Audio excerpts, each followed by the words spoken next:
This is Stanley Scism with the Christmas Eve event for 2021. The most famous Christmas Eve reference is probably W. Clement Moore's poem, A Visit from St. Nicholas, and it goes like this. "'Twas the night before Christmas, and all through the house not a creature was stirring, not even a mouse." This means, of course, that mice are not allowed to do any stirring, including stirring for Christmas recipes. The stockings were hung by the chimney with care in hopes that St. Nicholas soon would be there. More about St. Nicholas a little later in this. The children were nestled all safe in their beds, while visions of sugar plums danced in their heads. Mom in her kerchief and I in my cap had all settled down for a long winter's nap, hibernation even. Around on the lawn there rose such clatter, I sprang from my bed to see what was the matter. Away to the window I flew like a flash, tore open the shutters and threw up the sash. The moon on the breast of the new fallen snow gave a luster of midday to objects below. I drew in my head, was turning around. Down the chimney St. Nicholas came in the bow. Now, of course, this whole thing, first he sees St. Nicholas out there saying on Comet, on Cupid, on Donner, and Nixon. Nixon? Of course, you know, Nixon and Ehrlichman and Haldeman and the whole Watergate bunch were there. And another one, you hope that Jack Nicklaus soon would be there. Not only Jack Nicklaus, but Johnny Miller, Gary Player, just all the famous golf stars from the 70s and 60s and 80s. Arnold Palmer, Sam Snead, that just everybody was there. But then, of course, especially St. Nicholas. He was dressed all in fur from his head to his foot, and his clothes were all tarnished with ashes and soot. A bundle of toys he had flung on his back, and he looked like a peddler just opening his pack. His eyes, how they twinkled, his dimples, how merry. His cheeks were like roses, his nose like a cherry. Droll little mouth was drawn up like a bow, and the beard on his chin was as white as snow. A stump of pipe he held tight in his teeth, and the smoke encircled his head like a wreath. He was chubby and plump, a right jolly old elf, and I laughed when I saw him in spite of myself. But a wink of his eye and a twist of his head soon gave me to know I had nothing to dread. He filled all the stockings and turned with a jerk, laying his finger along the side of his nose. Up the chimney he rose. Now, it doesn't say anything in here about milk and cookies being left for Santa. Santa probably would prefer tacos, but trust me, you know, most fathers and most families could tell you that father would probably appreciate tacos more than milk and cookies. But anyway, I heard him exclaim as he rode out of sight, "Happy Christmas to all, and to all a good night."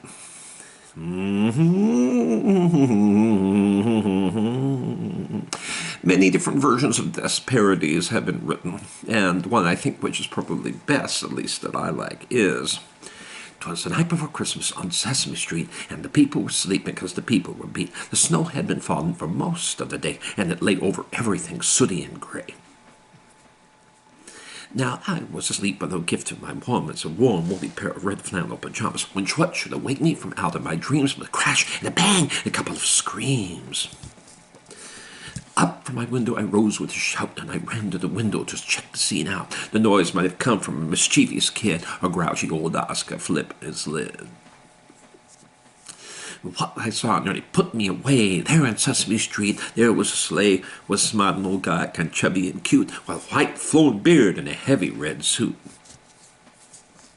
So I ran down upstairs and ran on out, because I had to discover what this was about. When I got to the street, this old dude said to me, "Please pardon the noise. I ran into a tree. I ruined my sled, lost the boots of my feet, and the toys in my bag are all over the street." Now, from the way he spoke, it was easy to dig that this cat simply had to be somebody big. So I said, "That's no problem. I'll lend you my sled and an old pair of boots I keep under my bed." We picked up the street full of toys. He said, "Great, but I'm hassled and rushed and terribly late. And I've got to split. There's appointments to keep, and baby, it's time you were getting to sleep." I said, how do I know that you'll bring my sled back? Well, this sucker just giggled with all of his might, and he jumped on my sled, and he rode out of sight. I called after him, hey man, don't put me on, please tell me your name. But by then, he was gone. The street was deserted. Nobody was there. The toys on the sled disappeared in thin air.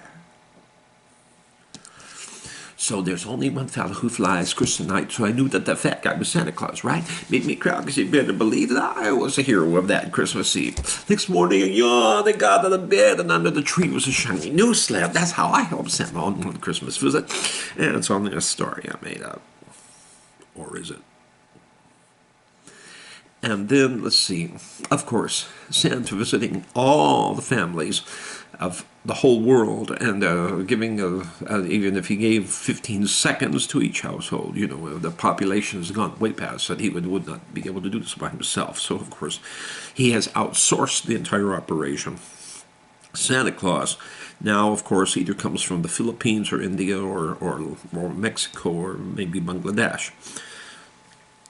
Haiti, somewhere. The clothing, anyway, comes from Bangladesh. So, or perhaps El Salvador.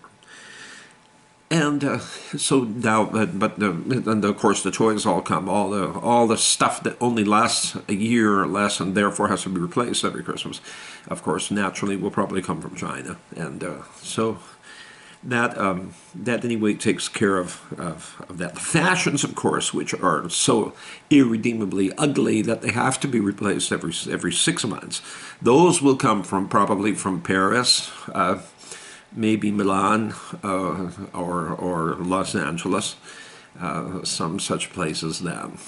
So now, all the Christmas Eve stuff. Who is this Santa Claus, St. Nicholas guy? So here's the thing. There was a man named Nicholas who was a bishop in what we now call Turkey and what was at that time called Asia Minor. That time means this is the 300s AD. Now, in the early 300s, Nicholas is still a young man. Why was he a bishop? A bishop is an overseer, and there are some lists of qualifications in 1 Timothy chapter 3 in the Bible and in Titus chapter 1 that a bishop is, or an overseer or a pastor is supposed to have. But the problem is, of course, these things are sometimes more honored in the breach than they are in the observance. And so sometimes people have chosen men with leadership ability and to be the pastors, and they've hoped that they would teach them how to be spiritual people along the way. Sometimes we still have that problem now. And then anyway, Nicholas was already bishop. And at the Council of Nicaea, when the huge debates were taking place over the nature of Jesus Christ, and Bishop Nicholas was a young bishop at that time, he got angry during the Nicene debates, and of course, he was basically in lockdown. Emperor Constantine, who had recently, very recently, united the empire under his sole leadership and did not want anything to disturb or contribute to fissures within the body politic. So he ordered the bishops to come, and he locked them in and said, you're not allowed to leave until you come up with a solution to this problem. Of course, the problem had been a huge festering theological debate over whether Jesus was divine, human, or a composite, or a special nature of these. And so that debate, of course, continues to this day, which tells you then that the Council of Nicaea didn't solve it. As things do not solve it when you force people to follow it, because the deeds at the moment may follow, but the hearts do not, and so the problem remains unsolved. But they were tempting because the governor had forced them to argue through the whole matter. And Nicholas was one of the guys at the debate, and he was a hot-headed younger bishop, and he got angry, and in the process of losing his temper, punched Arius, who was the leader of the opposite party. Well, of course, people said, hey, Nicholas, you can't solve your problems with your fists, that's why we come here to debate, and instead of just taking up swords and spears. So they took away his palladium, his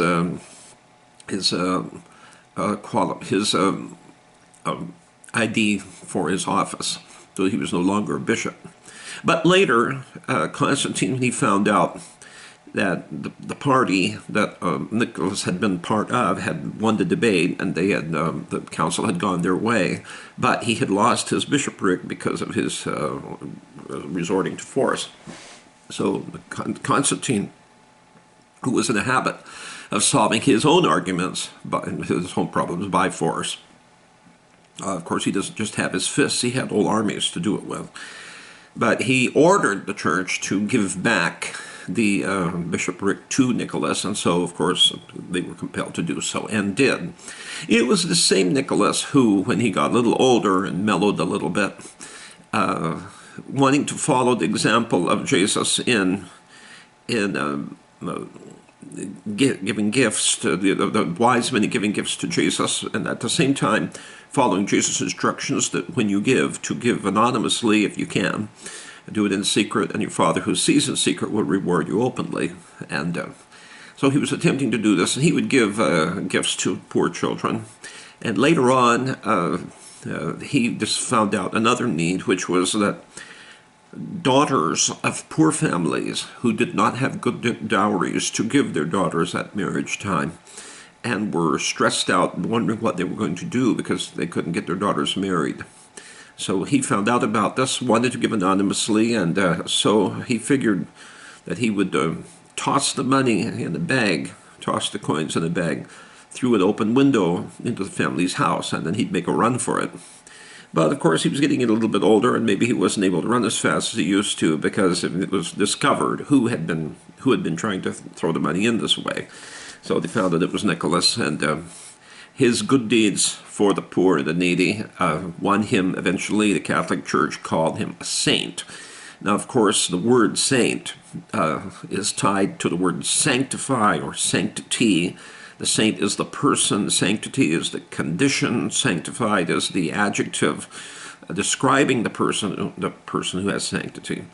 And then related words are holiness, holy, and the person who is holy or who has holiness is the saint. It's all from the same root word, hagios, and so holy. So then this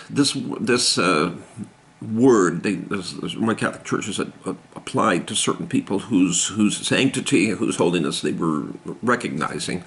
And so, of course, the Bible, as you can tell by looking at the letters that Paul writes, that all of the church members in any particular city are the saints. They are the ones who are called to be holy. They are the ones that. So this designation of certain people as being saints is one that is done for reasons of their own by the Roman Catholic Church, but that is not all who a saint is.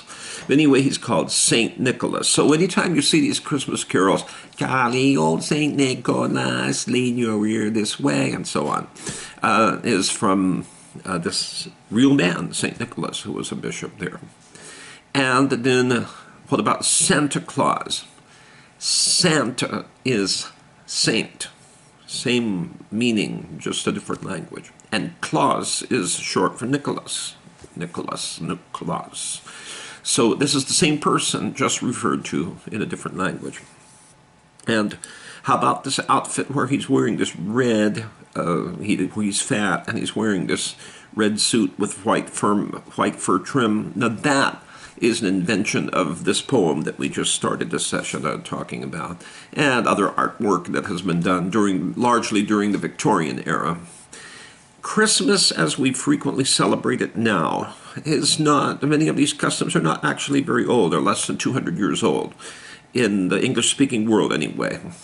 When Princess Victoria married Prince Albert, Albert brought from Germany some different practices of celebrating Christmas in Germany, and he brought them to Britain. And it's good that he did. They're nice practices. One of these was the Christmas tree. And oh, Tannenbaum, oh, Tannenbaum, oh, Christmas tree, your branches too green delight us. How did this get associated with Christmas? Well, you see, when the first people brought the the teaching of Jesus Christ to the Germans.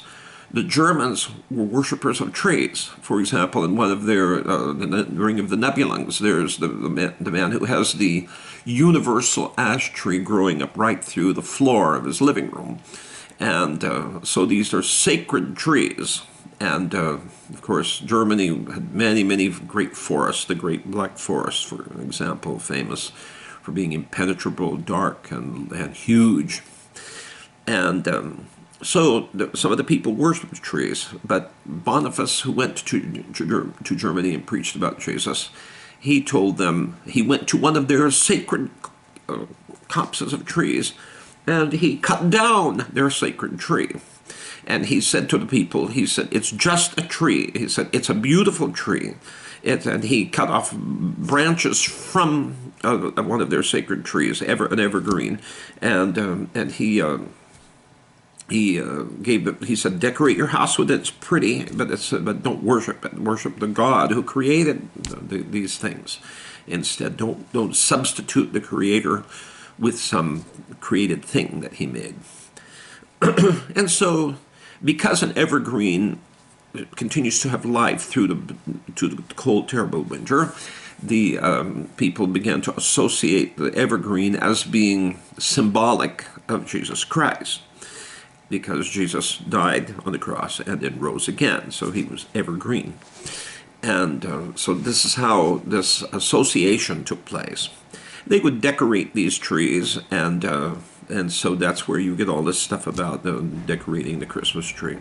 Some of the decorations were not so permanent and a little bit more dangerous. For example, the whole concept of putting candles on a tree that you have cut from the forest and which is no longer green, and you can see the strong possibility of fire starting in your house that way. But people were very careful. They didn't just leave the candles burning on the tree. They just put them up there briefly so they could admire the light and the tree and everything, the effect, and then, of course, take those fiery sources of light away from those dry pin needles that from the Christmas tree area. Christmas cards started, and also in the 1800s, also as a result of Albert bringing in German Christmas practices. And there are so many other beautiful Christmas practices from Germany, such as the song Silent Night. A church's organ had broken, and the pastor, the local pastor, gave to the local choir music director a song that he'd written for solo voices, that means without harmonization, with guitar accompaniment. And the song was Stille Nacht, Heilige Nacht, Silent Night, Holy Night, which is one of the most beloved of Christmas carols. There are Christmas carols from very many backgrounds, of course. Oh, Holy Night is French, Cantique de Noël, and there are so many others that foom, foom, foom, pat-a-pat-a-pan, pat-a-pat-a-pan, so many different cultural backgrounds. Long time ago in Bethlehem, so the Holy Bible sang. Or Bambino, Bambino, Bambino, Bambino. One cold and blessed winter, in days beyond recall, a child was born to love us, born to save us all. The female voices are going through this. The male voices are going, Bambino, Bambino, Bambino, Bambino. Then together, one cold and blessed winter, born to save us all. And there are so many, very, very many beautiful songs that are seasonal to this time. So as Shakespeare's play, Hamlet, when Hamlet's father's ghost shows up, it's around Christmas time, and some of the guards up on the walls say about Christmas, they say that no ghosts ever travel around at Christmas time because so holy is the time, so sacred is the season of the year. So when we talk about Christmas Eve, when we talk about these things, building up to the season, and it's been much associated with us. Now, in India, when I grew up, of course, because Christmas is the celebration of the birth of Jesus, the our family did not open presents on Christmas morning, as we later discovered, we kids later discovered that have families in America did. But instead, we opened it up the evening before Christmas Eve, the evening before, so that it was Christmas Eve was more associated with us, with the family time of the gifts, and the Christmas Day was church services. No, I mean in India, where you're trying to proclaim the life of Jesus Christ to save the world, and to not celebrate his birth would be considered ridiculous. You know, it would be considered, what kind of believer in Jesus are you if you don't celebrate the birth of Jesus? So, and that would, yes, that would be a very good question to ask. And so, yes, of course, we celebrated the birth of Jesus. Now, somebody may say, but Jesus wasn't born on December 25th. Okay, yes, that's probably true. Why? How do we know that? Because the shepherds were keeping their flocks out at night in the fields, and the shepherds usually would not do that in wintertime. In Israel, in winter is the rainy season, and the shepherds usually keep their flocks in the folds in the wintertime.